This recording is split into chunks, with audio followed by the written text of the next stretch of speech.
Gold, trusted gold buyers. మీరు తాకట్టు పెట్టిన బంగారాన్ని విడిపించి ఈ రోజు ఉన్న మార్కెట్ ధరకు కొనబడను. తాళికట్టు శుభవేళ మెడలో కళ్యాణమాల ఏనాడు ఏ జంటకో రాసి ఉన్నాడు విధి ఎప్పుడో తాళికట్టు శుభవేళ. యేసుదాస్ గారు పాడిన పాట కూడా అద్భుతమైన పాట. దేవుడే ఇచ్చాడు వీధి ఒకటి అనే సాంగ్ రజనీకాంత్ గారు పిక్చరైజ్ చేశారు. అలాగే ఇక తాళిగట్టు శుభవేళ మెడలో కళ్యాణమాల అనే పాట అయితే మీ పాటే, నా పాట, నేను నటించిన పాట. బాలు గారు స్వరం నుంచి వచ్చింది. నిజంగా నాకు తొలి చిత్రంలోనే బాలు గారు సోలో సాంగ్ పట్టం, అది అంత పెద్ద హిట్ అవ్వడం. ఇప్పటికీ ఆ పాట ఎవరు మర్చిపోరండి. Correct sir. 50 ఏళ్ళైనా కూడా కొత్త పాట విన్నట్టే ఉంటుంది. ఆబాల గోపాలానికి చిన్నపిల్లల దగ్గర నుంచి పెద్దవాళ్ళ వరకు అందరికీ కూడా మనోరంజకంగా ఉంటుంది. మంచి విషయం చెప్పినట్టు ఉంటుంది. అవును, చాలా సెంటిమెంట్ కూడా ఉంది ఆ పాటలో. ఒక్కసారి ఆ పాటలు ఉండే తెలుసుకోవడం.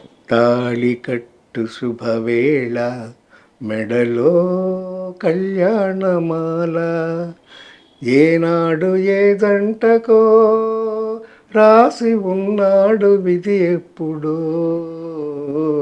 తాళికట్టు శుభవేళ మెడలో కళ్యాణమాల అవుతుంది పాట.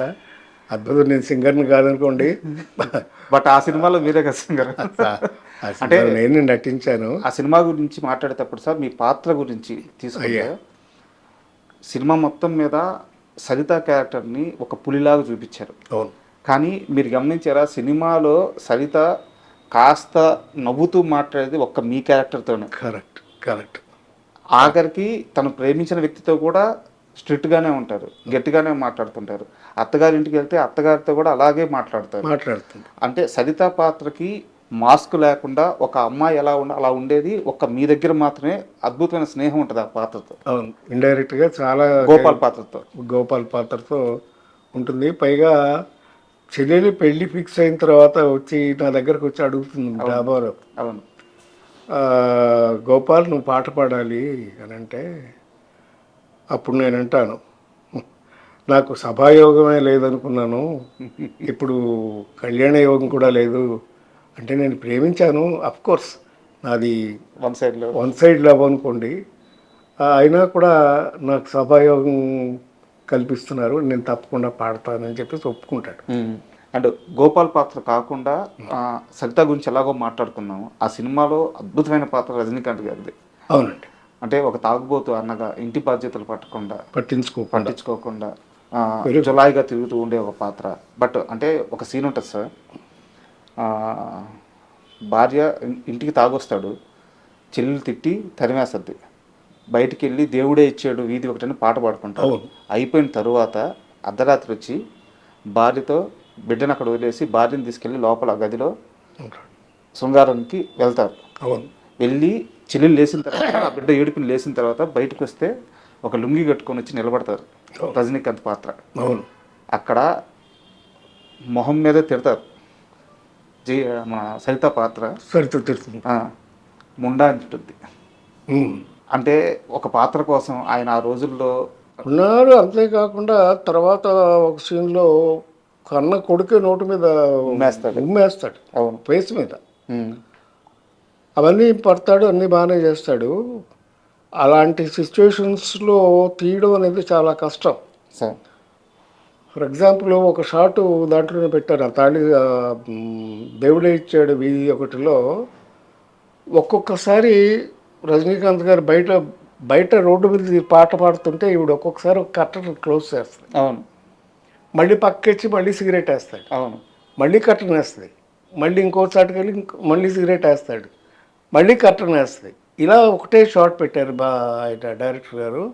సింగిల్ షాట్ అది మొత్తం చేయాలి. కర్టన్ వేస్తే ఈయన సిగరెట్ పట్టాల. ఓకే. అట్లాగా దగ్గర ఒక 50 టేక్లు అయ్యాయి. అబ్బా. ఎందుకంటే ఆయన సరదాగా రజనీకాంత్ చూపించాడు ఒకరోజు. సార్ ఇట్లా సిగరెట్ వేస్తుంటే బాగానే ఉంది, అయితే వాడదాం అని చెప్పి షర్ట్లో వాడాడు. అది తమిళంలో కూడా ఉండదు సిగరెట్ వేయడం. అయితే సాయంత్రం ప్యాకప్ అయిపోయింది, నెక్స్ట్ డే స్టార్ట్ చేశారు. అది నైట్ ఎఫెక్ట్, ఆ నైట్లే షూట్ చేయాలి. అందుకని 6 గంటలకు మొదలుపెట్టి రాత్రి 10 దాకా చేసేవారు. రెండో రోజు మళ్ళీ ప్యాకప్ అవుతుంది, ఇంతవరకు షాట్ ఓకే అవ్వాల.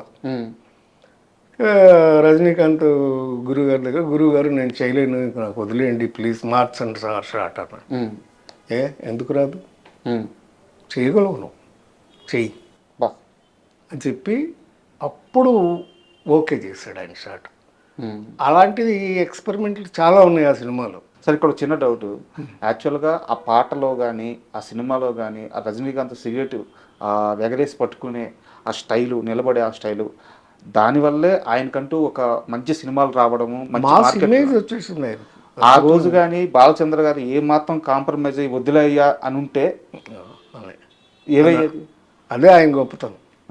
ఎందుకంటే ఇంకొకటి చాలామంది డైరెక్టర్లు అంటే అనకూడదు, వాళ్ళు చేసి చూపించేస్తుంటారు. అప్పుడు ఏమవుతాయి, ఈ క్యారెక్టర్లన్నీ వాళ్ళలాగే బిహేవ్ చేస్తాయి. అందరూ ఆ డైరెక్టర్ లాగానే ఉంటారు, పేర్లు అనవసరం. బాలచంద్ర గొప్ప ఏంటంటే ఆయన చేయడు, చేసి చూపించడు. నీలో ఎంత టాలెంట్ ఉందో దాన్ని బయటికి లాగుతాడు. That's his technique. మనం చేసేదాన్ని బట్టి ఇంకా ఇంకా ఇంకా ఇంప్రూవ్ చేస్తాడు. బాగా చేస్తున్నారని ఆయనకి ఇంప్రెషన్ కలిగింది అనుకోండి, ఇంకా ఇంప్రూవ్ చేసి ఇంకా పకడబందీగా తీస్తాడు సినిమా. ఇంకొక షాట్ కరెక్ట్గా గుర్తుంది నాకు. దాంట్లో ఒక సీన్లో వచ్చి రజనీకాంత్ వచ్చేసి జయప్రదని తిడతాడు, ఏంటి పౌడర్లు రాసుకుని లిప్స్టిక్ రాసుకుని వెళ్తున్నాను సానిదానిలా అంటాడు. అవును, ఒక్కసారి ఆ అమ్మాయి వేసి రే ఏడ్చి నవ్వద్ది, నా ఏడ్చి నవ్వి చెప్తుంది, రే నేను ఈ పౌడర్ రాసుకునేది బూడిదిరా, ఇది ఎందుకు రాసుకుంటున్నాను తెలుసా, సంపాదించడం కోసం రాస్తున్నాను. ఎవరి కోసం చేస్తున్నానో తెలుసా, చూడరాన్ని పాస్బుక్లు తీసి ఒకటొకటి పడేస్తాను. అవును, ఇది నీ చెల్లెళ్ళు పెళ్లి కోసం, ఇది నీ గుడ్డి తమ్ముడు ఆపరేషన్ కోసం, ఇది దీనికోసం. అట్లాగా అందరి పేర్ల డబ్బులు సేవ్ చేస్తున్నాను రా, నా పేరున ఒక్క పాస్బుక్ ఉందేమో చూడు, చెప్పరా ఏమన్నా ఉంటే. ఉండమోపి నువ్వు చెప్పేది ఏమిట్రా, ఆ రోజున నువ్వు వచ్చి నిలబడు, ఇంటి పెద్దగా నిలబడు, ఆ రోజు నేను ఇంట్లోంచి నువ్వు మెడబట్టి బయటికి ఇంటూ నేను హాయిగా వెళ్ళిపోతా అని చెప్తుంది. ఈ షాటు అది మళ్ళీ సింగిల్ షాట్ పెట్టారండి బాలచంద్ర గారు. జనరల్ మంచి పర్ఫార్మెన్స్ ఉంటే ఆయన సింగిల్ షాటే పెడతారు. ట్రైలీ మూమెంట్, ఆర్టిస్ట్ మూమెంట్ ఏదో రెండే ఉంటాయి. ఒకవేళ ఆర్టిస్ట్ మూమెంట్లో ఉంటే ట్రైలీ ఉండదు, ట్రైలీ మూమెంట్లో ఉంటే ఆర్టిస్ట్ మూమెంట్ ఉండదు. పొద్దున్నే షూటింగ్ మొదలెట్టాము మేము, అంటే అందరం ఉండాలి, సెట్లోనే ఉండేవాళ్ళు. అంటే మాకు అందరికి ఫస్ట్ పిక్చర్ అందరు సార్, సో అబ్జర్వ్ చేసినట్టు ఉంటుంది. పొద్దున్నే వెళ్ళిపోయేవాళ్ళు, 4 వెళ్ళిపోతే అందుబాటులో ఉన్నట్టు ఉంటుంది, అందుబాటులో ఉన్నట్టు మాకు అబ్జర్వేషన్ లాగా ఉండేది. Correct. It's a training process almost. పొద్దున్నే మొదలుపెట్టాము షూటింగు, సాయంత్రం అయిపోయింది ప్యాకప్. మళ్ళీ రెండో రోజు పొద్దున్నే మొదలు పెట్టారు, సాయంకాలం అయిపోయింది, ఆల్మోస్ట్ ప్యాకప్. షాట్ ఓకే వాళ్ళ. జయప్రద చిన్నపిల్ల ఆల్మోస్ట్, అప్పటికి తనకి ఒక 17 ఏళ్ళు 18 ఏళ్ళు అంతే, అనుభవం కూడా లేదు. అంటే మేమంటే కొంచెం ఇన్స్టిట్యూట్లో ట్రైన్ అయ్యి వెళ్ళాం కనుక రజనీకాంత్ కానీ నేను కానీ అందుకుని చేసేవాళ్ళం. తను నిజంగా కంగారు పడిపోయింది. మేకప్లో రూమ్లోకి వెళ్ళిపోయి నేను రాజమండ్రి వెళ్ళిపోతాను, నా సినిమా వద్దు చేశారా, ఏడుస్తుంటే అప్పుడు పక్కనే కూర్చుని నేను రజనీకాంత్ మేకప్ రూమ్ అక్కడే న్యూటన్ స్టూడియో అని బాగా గుర్తుంది. లేదమ్మా నువ్వు ఏమాత్రం డిసప్పాయింట్ అవ్వద్దు, ఇది నీకు బ్రహ్మాండమైన పేరు తీసుకొస్తుంది, నువ్వు పెద్ద హీరోయిన్ అయిపోతావు, స్టార్ అయిపోతావు అని చెప్తే అప్పుడు ధైర్యంగా వెళ్ళి చేసింది. మళ్ళీ షార్ట్ ఓకే అయింది. యాక్చువల్గా నాకు నెక్స్ట్ క్వశ్చన్ కూడా అదే సార్. జయప్రద గారిని ఒక ఇంటర్వ్యూలో అడిగితే అసలు ఆ సినిమాలో షూట్ ఏం నడుస్తుంది, నేను ఏం యాక్ట్ చేస్తున్నాను నాకు ఏం తెలియదు, తెలుసుకునే అంత వయసు కూడా నాకు లేదు. కరెక్ట్. బాలచంద్ర గారు ఏమి చెప్తే నేను అది చేశాను. ఇన్ని సంవత్సరాల తర్వాత వెనక్కి తిరిగి చూసుకుంటే నా జీవితంలోనే కాదు ఏ నటి జీవితంలో కూడా అలాంటి క్యారెక్టర్ మళ్ళీ రాదు. కరెక్ట్. అటువంటి అవకాశాన్ని నాకు ఇచ్చారు ఆయన అని చెప్పి అంత ఆనందంగా రైట్ చెప్పారు. రైట్ రైట్ 17 ఏళ్ల వయసుకి అలాంటి ఒక పాత్ర రావడం ఎంత అదృష్టం సార్. నిజంగా అదృష్టం అలా చేసింది ఇప్పుడు ఆ అమ్మాయి. ఉమ్, అద్భుతంగా చేసింది. జంకినట్టు కూడా ఎక్కడ కనపడదు క్యారెక్టరైజేషన్లో. గెటప్ కానీ ఆ స్టైల్ కానీ మెయింటైన్ చేయడం అవన్నీ తమిళ్లో చేశారు. కానీ ఆవిడ సుజాత గారు ఒరిజినల్గానే ఆవిడ అలాగే ఉంటారు. సార్ తమిళ్లో సుజాత గారు చేశారు, బట్ తెలుగులో మాత్రం జయప్రద గారు తినేశారు అసలు. అద్భుతం. సార్ ఒక చిన్న డౌట్, ఈ సినిమా కోసం మీరు ఫిల్మ్ ఇన్స్టిట్యూట్లో ఉన్నప్పుడు ఆడిషన్కి వచ్చి మిమ్మల్ని, రజనీకాంత్ గారిని, ఇంకో నటుని ముగ్గురిని సెలెక్ట్ చేశారు. ప్రదీప్ శక్తి మీ ముగ్గురిని సెలెక్ట్ చేశారు. సో ఆ సెలక్షన్ ప్రాసెస్ ఎలా జరిగింది? లేదండి, అది బాలచంద్ర గారు అప్పుడప్పుడు మాకు ఎగ్జామినర్గా వచ్చేవారు. ఓకే. మేము చేసిన ప్రాక్టికల్స్ కొన్ని చూశారు. అది అయిపోయిన తర్వాత ఛాంబర్ వాళ్ళు ఏం చేశారంటే ఒక పుస్తకం ప్రింట్ చేశారు. ఆ సంవత్సరం బయటకు వచ్చేసి ఆర్టిస్టులు అందరినీ, మేమే ఫస్ట్ బ్యాచ్ కదా, సార్ ఆ ఫోటోలు వేసి ఛాంబర్ బుక్లో ప్రింట్ చేశారు ఫోటోలు. అందులో చూసి సెలెక్ట్ చేశారు. వీళ్ళు బాగుంటారు అనుకుని ఓకే. ఆ ముగ్గురిని మమ్మల్ని సెలెక్ట్ చేసి మాకు బండి పంపించారు. నేను, రజనీకాంత్, ప్రదీప్ శక్తి. సార్ ప్రదీప్ శక్తి అంటే మీకు అందరూ తెలుసు, చాలా సినిమా చేశాడు. మంచి హైట్గా ఉంటాడు. దాంట్లో కండక్టర్ క్యారెక్టర్. అవును అవును, కండక్టర్ క్యారెక్టర్ ఉంటుంది. ఆయన ప్రదీప్ శక్తి గుంటూరు కురాడు, తెలుగు అబ్బాయి. మా ముగ్గురిని ఫస్ట్ పిలిపించారు. ముగ్గురు వెళ్ళాం, కూర్చున్నాం. తమిళ సినిమా అప్పటికే రిలీజ్ అయిపోయింది. అవార్డు అవుతాడు కదా, రన్నింగ్ థియేటర్లో బాగా ఆడుతుంది అప్పటికి. అయితే సినిమా చూసారు అని అడిగాడు ఆయన. నేను చూశాను సార్, ఒకసారి చూసారని చెప్పాను. వాడు రజనీకాంత్ ఏం చేసాడు, నేను 4 సార్లు చూశాను సార్ అంటే. రజనీకాంత్ సరే అని మొత్తానికి ఆయన మమ్మల్ని పంపించేశారు.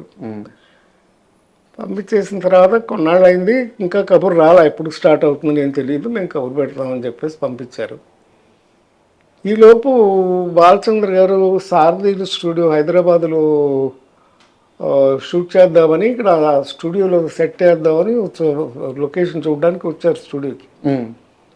వచ్చారు, వెనక్కి తిరిగి వచ్చేసారు. అప్పుడు తెలిసింది ఆయనకి నేను సారథి స్టూడియోస్ మేనేజింగ్ డైరెక్టర్ ప్రసాదరావు గారు అబ్బాయినని. వెళ్ళిన తర్వాత మళ్ళీ పిలిపించారు. పిలిపించి, ఏంటి నారాయణరావు నాకు ఎందుకు చెప్పలేదు నువ్వు, మా డిస్ట్రిబ్యూటర్ కొడుకునేవని, స్టూడియో ఓనర్ కొడుకుని నాకు ఎందుకు చెప్పలేదు అన్నాడు. లేదు సార్, నేను ఇండివిజువల్గానే ఇన్స్టిట్యూట్లో చదువుకుని వచ్చాను, అదే క్వాలిఫికేషన్ కదా, అందుకని నేను చెప్పడం ఇష్టం లేక చెప్పలేదు సార్ అన్నాడు. వెరీ గుడ్, నీకు వేషం కన్ఫర్మ్ చేస్తానని వేషం కన్ఫర్మ్ చేశాను. సో అలాగా రజనీకాంత్ గారితో ఎలా జరిగింది? అది ఇద్దరికి అలాగే ఉంది. రజనీకాంత్ కూడా మేము ఫస్ట్ టైం వెళ్ళినప్పుడే ఆయన ఇంటర్వ్యూ చేశాడు, చేసి పంపించేశారు. తర్వాత షూటింగ్ పిలిచి మళ్ళీ వేషం కన్ఫర్మ్ చేశారు. ఈ ఇంటర్వ్యూకి వస్తున్నాను అన్నప్పుడు చాలా మంది పెద్దవారితో మాట్లాడాను. వాళ్ళు చెప్పిన ఒక మాట నాకు చాలా అంటే ఆశ్చర్యం, ఆనందం కూడా కలిగించింది. అలాంటి మనిషిని కలవబోతున్నానని. ఓకే. ఇప్పుడున్న సౌత్ కాదు, ఓవరాల్ ఇండియన్ ఫిలిం ఎవరైతే మనుషులు ఉన్నారో, ఆర్టిస్టులు ఉన్నారో, స్టార్స్ ఉన్నారో, రజనీకాంత్ గారిని రే అని పిలవగలిగిన ఒకే ఒక్కడు నారాయణరావు. ఈ రోజు నువ్వు వెళ్ళి ఆయన్ని కలవబోతున్నావు అని చెప్పారు. ఎప్పుడు ఒకే దీంట్లో ఉన్నాం, ఎప్పుడు కాదు, వాళ్ళు ఇద్దరికి అలవాటు ఉంది, కానీ ఒకే సిగరెట్ కాల్చేవాళ్ళం. షేరింగ్ అంత క్లోజ్గా ఉండేవాళ్ళం. మా ఇంటికి వచ్చేవారు. మా అక్కయ్య వాళ్ళ కాపురం మెడ్రాస్లో ఉండే. సో మా అక్కయ్యని పిలిచేవాడు, భోజనాలకు కానీ వాటికి కానీ రావటం, చాలా క్లోజ్గా ఉండేవాళ్ళం.